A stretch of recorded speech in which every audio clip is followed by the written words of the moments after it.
Citoyennes, citoyens, bonjour et bienvenue dans ce nouveau dossier de l'espace.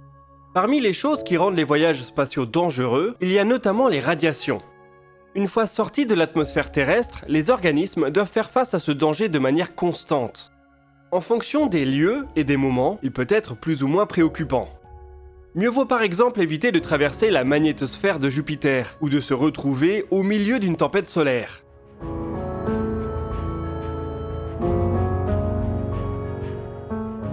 Mais même lorsque notre étoile est calme et qu'on se trouve loin d'un champ magnétique, le danger reste présent.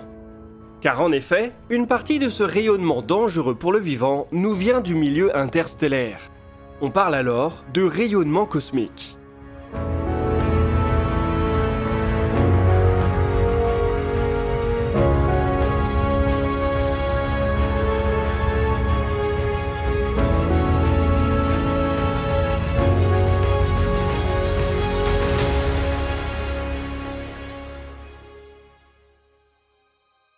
Le mot rayonnement couvre ici plusieurs phénomènes.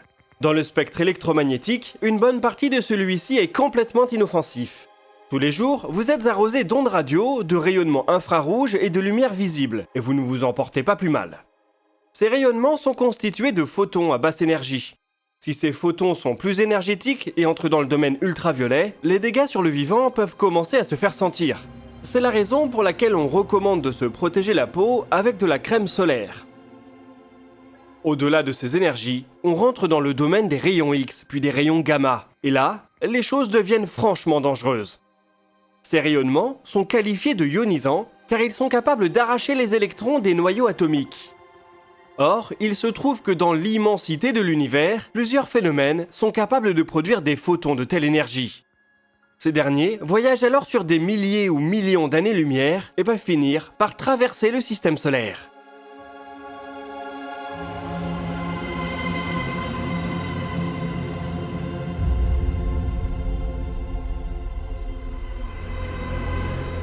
Dans l'espace commentaire qui sortira samedi, on va par exemple parler d'un sursaut gamma extraordinaire qui a été observé voilà quelques jours.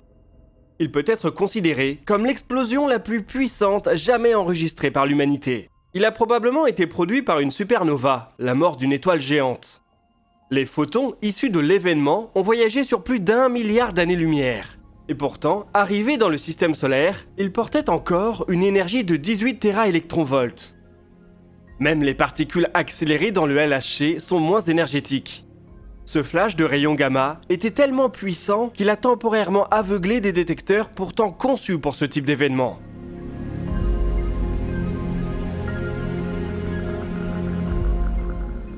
Les rayons X et rayons gamma ainsi produits par des événements souvent extragalactiques constituent une première partie du rayonnement cosmique. On détecte environ un sursaut gamma par jour, c'est donc un paramètre qu'il ne faut pas ignorer. Toute mission qui voyage au-delà de la magnétosphère terrestre va être soumise à ce traitement. Dans le cas des voyages habités, la crème solaire ne sera probablement pas suffisante. Rayons X et rayons gamma ne sont pourtant qu'une petite partie du rayonnement cosmique. Les événements les plus violents de l'univers produisent de nombreux photons, mais ils expulsent aussi parfois de la matière à des vitesses et des énergies phénoménales. La majeure partie du rayonnement cosmique est ainsi constituée d'électrons libres, de protons et de divers noyaux atomiques ionisés. Depuis maintenant plus d'un siècle, la composition de ce flux de particules est étudiée. Il recèle cependant encore bien des mystères.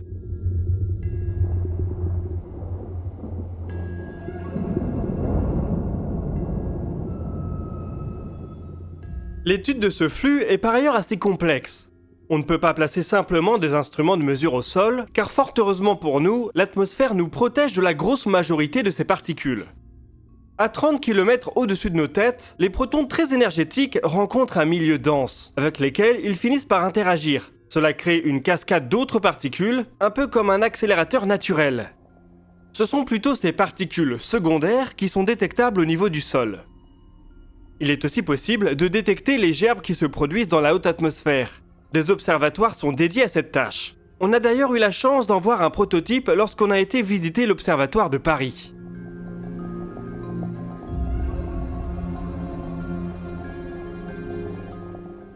Dans l'espace, au-dessus de l'atmosphère, il est par contre possible de mesurer le flux primaire. On remarque alors une relation très régulière entre l'énergie des particules, surtout des protons, et leur flux. Les protons les moins énergétiques sont très nombreux et les protons très énergétiques le sont beaucoup moins. Encore une fois, heureusement pour nous. Cette relation entre flux et énergie peut déjà nous donner une première piste sur l'origine de ces particules. Les protons de très faible énergie étant très nombreux, leur source ne doit pas se trouver bien loin. Et effectivement, c'est principalement le Soleil qui les produit. À l'autre bout du spectre, les protons très énergétiques étant très peu nombreux, leur source doit se trouver extrêmement loin, probablement en dehors de notre galaxie. Cela pointe vers des phénomènes qui ne se produisent pas souvent à l'échelle de la Voie lactée. Vu les niveaux d'énergie en jeu, on peut aussi tabler sur des processus très violents. Il n'y a pas encore de certitude sur l'origine des protons les plus énergétiques, mais les supernovas, les quasars et même dans certains cas l'univers primordial sont suspectés.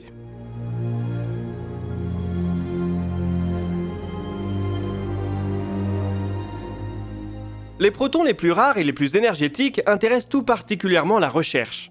Ce sont en effet des particules hors du commun qui ont même reçu un nom spécifique, celui de la zeta-particule.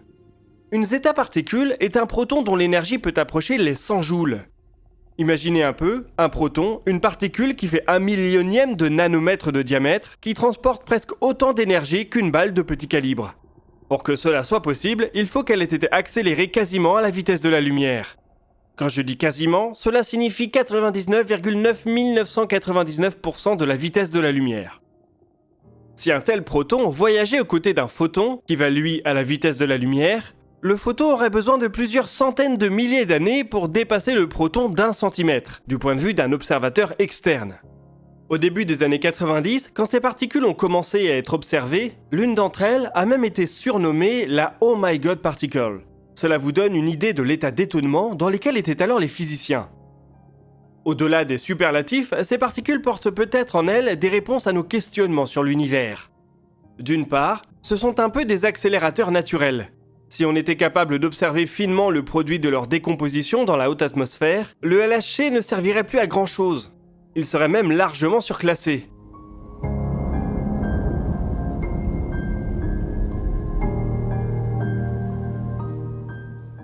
La Oh my God particle, par exemple, transportait 40 millions de fois plus d'énergie que le proton le plus énergétique accéléré sur Terre. Bien évidemment, les choses ne sont pas aussi simples. Les états-particules sont en effet très rares. On en détecte au mieux quelques-unes par an. Pour profiter au maximum de ces collisions naturelles, il faudrait prévoir où elles vont se produire et transporter des instruments dans la haute atmosphère pour effectuer les mesures. L'instrument Atlas du LHC fait à lui seul 7000 tonnes. Donc je pense qu'on peut raisonnablement laisser tomber cette idée. L'autre piste de recherche consiste à identifier les phénomènes qui produisent ces particules. Comme on l'a dit plus tôt, il n'y a pas encore de consensus tranché sur la question. Certaines équipes n'hésitent pas à explorer des pistes très exotiques. Des mécanismes associés aux étoiles étranges ou aux étoiles à préons pourraient par exemple faire intervenir de tels niveaux d'énergie. Seulement, ce sont des astres purement hypothétiques dont l'existence réelle est discutable.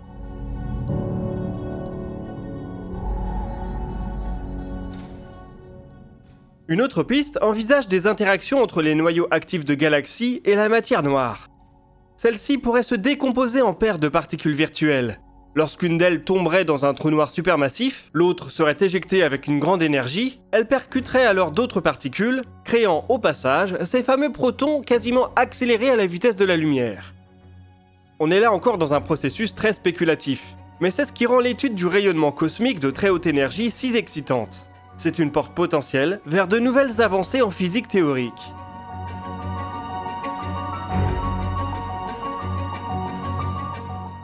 Pour faire avancer cette recherche, de nombreux observatoires sont déployés, au sol et dans l'espace.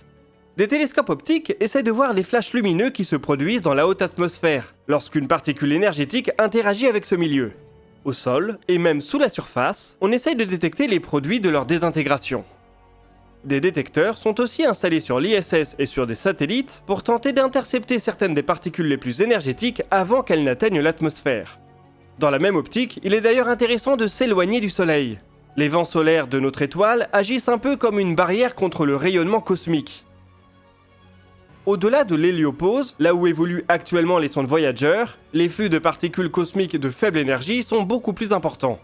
Mesurer ces flux est d'ailleurs une des dernières missions des deux vénérables sondes. Elles peuvent ainsi nous donner une idée de ce à quoi ressemble le rayonnement cosmique dans le milieu interstellaire.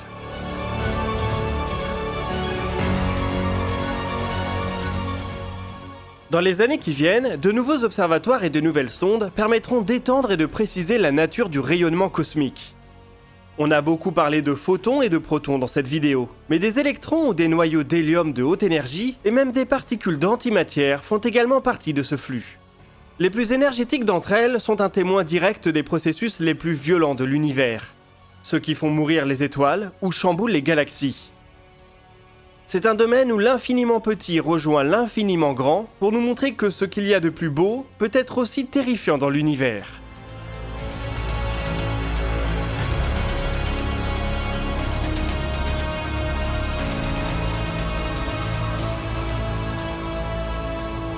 Nous voici arrivés au bout de cette vidéo. Je vous invite à partager vos remarques et vos questions dans les commentaires.